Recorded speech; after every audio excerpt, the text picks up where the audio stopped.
Hello YouTube, welcome back to Happy Hour. Today we got a 12-year-old Highland Speyside single malt Scotch. Wow, special.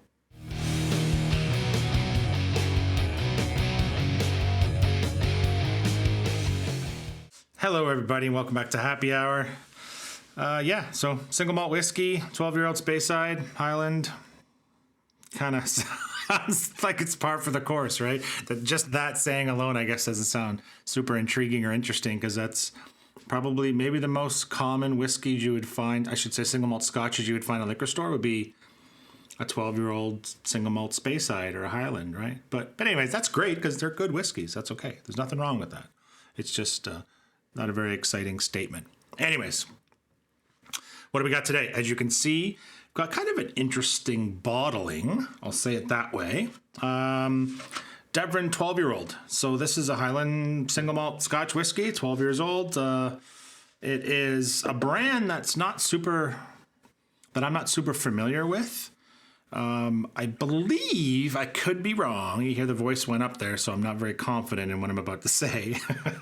But I believe, well, this is bottled by the Deveron Distillery Company, distilled at Macduff Distillery. So I think Macduff Distillery goes around for quite a few years. I don't think it's as ancient. I could be wrong. Again, all of this could be wrong. But I believe the Macduff Distillery, or something I thought went back to the 60s. They rebranded this stuff relatively recently. I think it used to be called Deveron or something like that, which I'd never seen either. I have a feeling, and this is again my feeling, that when they rebranded from Deveron to Deveron, it started to become a little more prevalent. They kind of swapped out the marketing and tried to change things up a little bit, and then it started to become a little more available, at least over here where I am, because I started seeing this new style. So it's not necessarily a new whiskey, but it's new to me, and it's a new rebranding of. So let's pop it open, see what we got. So you know what the thing, what I actually do really like about this, I really like the bottle. It's kind of, I don't know, it's not weird, but I guess it's unconventional. If I look behind me, yeah, like, first of all, most single malt scotches are clear bottles. Yeah, okay, or brown, or okay, green, but like not like this frosted blue-green. I don't know. I don't know what it reminds me of. More like maybe like a bottle you'd find in the ocean with a message in it or something. It's got like that beat up by rocks kind of frosted nature. So anyways, that's kind of cool. So from an aesthetic, I think it's kind of interesting. It's weird that I'm talking about the aesthetic of the bottle. I don't normally do that because unfortunately the whiskey there's not going to be much for me to talk about the whiskey from what I remember, but I'm kind of giving it away. But anyways, so Deveron 12-year-old. That doesn't say really anything on the bottle, which kind of sucks. Like, it says Highland single malt whiskey, Deveron Distillery, Macduff, blah, blah. That's it. 12 years old, 40% alcohol. On the back, it has some poem, limerick, whatever, not a limerick, it's just words. When billows break and har ghosts in, then haste ye home or some bit warm, on wine with toasted grain and apples, seaborne spice, calm from the storm.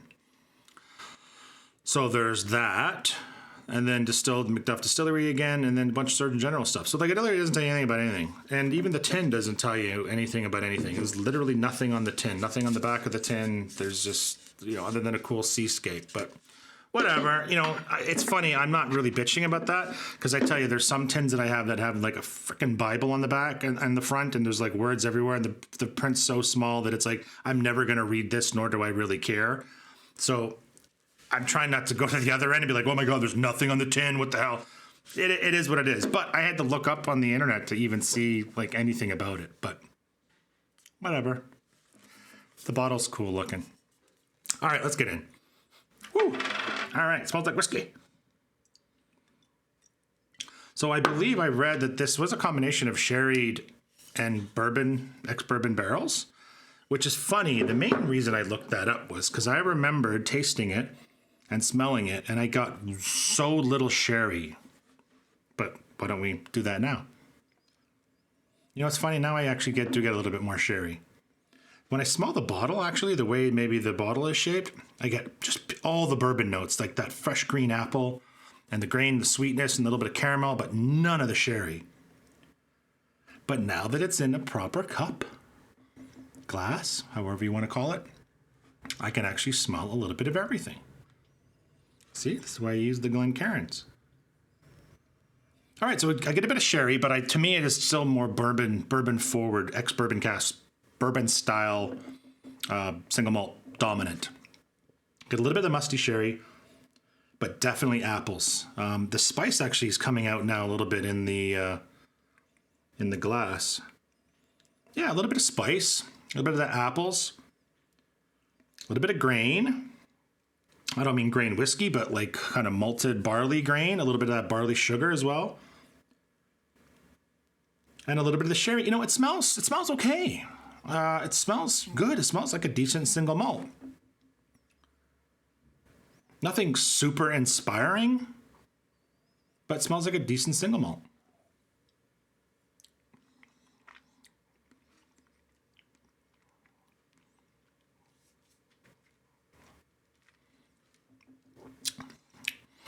So it's a little thin.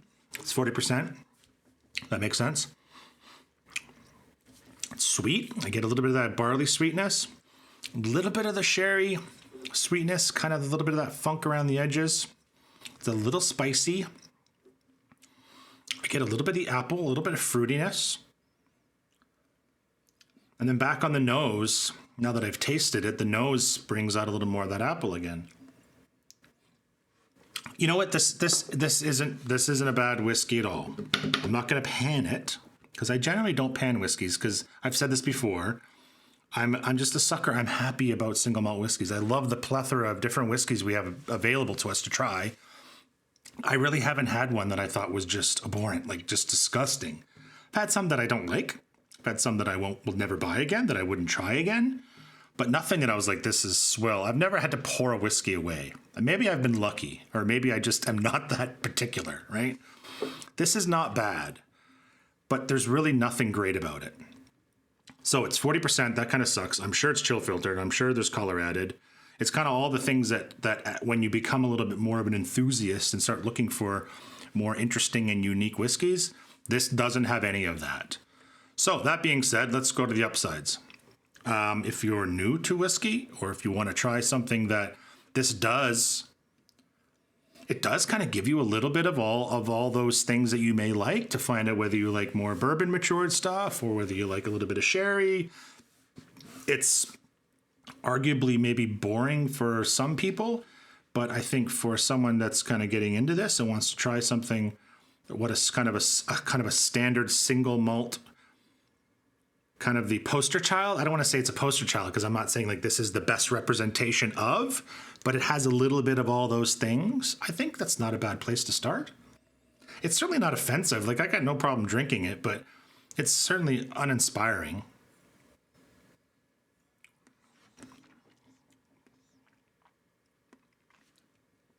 Yeah, it's okay. You know, it's also $50.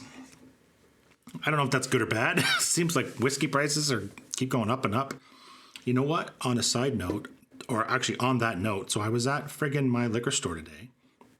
I complained about Lagavulin 16 last time when I think I had said something like I feel like I used to get it for like $70, and then it went up to like $100, and I was like, $100? I don't know about that. I went to the liquor store today, it's $140 for Lagavulin 16.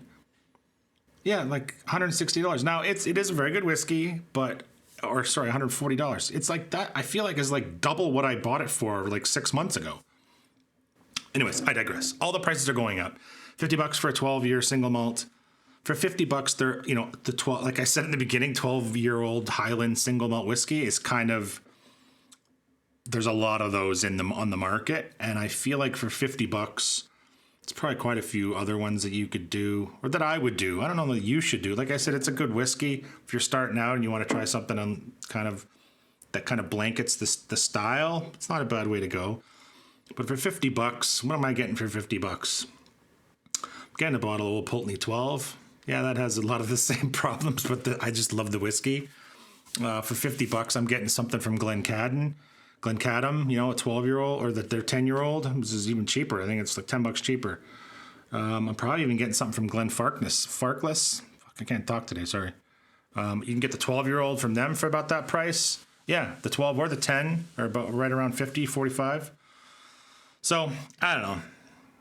it is what it is, right? It's Deveron, 12-year-old single malt. The bottle, it's really, really cool. I like the bottle.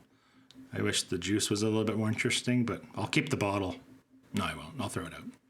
Anyways, thanks for watching. If you like the video, give me a thumbs up. If you like these types of videos, click subscribe. That would be cool too. I'm gonna drink this and be okay with it. Cheers.